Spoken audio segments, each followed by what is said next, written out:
குழம்பு பண்ண போகிறேன். இந்த அப்பளம் பொரிச்சு வச்சுருந்த அந்த எண்ணெயிலே காரக்குழம்பு பண்ண போகிறேன். கடுகு,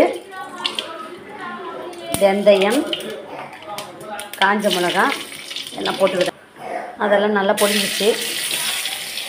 நான் வந்து கட் பண்ணி வச்சுருந்த பெரிய வெங்காயத்தை போட்டுக்க போகிறேன். நல்லா வதக்கிக்கிடலாம். அதோட கருவேப்பிலை கொஞ்சம் போட்டுக்கிறேன். இப்போ இதுலேயே கல் உப்பு போட்டு வதக்கிக்கிடலாம். கல் உப்புலாம் போட்டு வதக்கிக்கிடலாம்.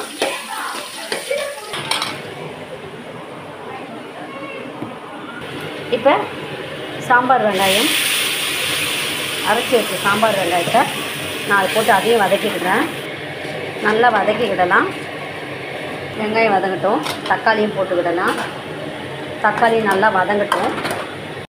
தக்காளியெல்லாம் நல்லா வதங்கிடுச்சு. இப்போ நான் வந்து எங்களுக்கு நைட் டின்னர் நாங்கள் சூடாக சாப்பாடு செய்து அப்பளம்லாம் வச்சு சாப்பிட போகிறோம்.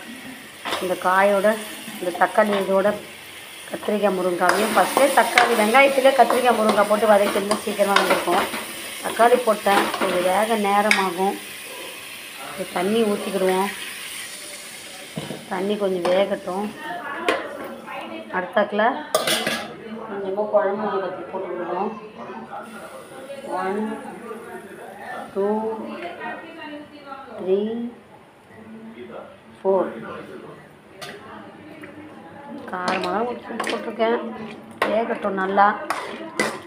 அடுத்தது இந்த கொஞ்சமாக காஷ்மீர் போடுவோம். கலர்ஃபுல்லாக இது நல்லா வேகட்டும். வெந்த பிறகு புளியை ஊற்றி இறக்கிற வேண்டியது தான். உங்களுக்கு இந்த காரக்குழம்பு பிடிச்சின்னா சேனலை லைக் பண்ணுங்கள், ஷேர் பண்ணுங்கள், சப்ஸ்கிரைப் பண்ணுங்கள்.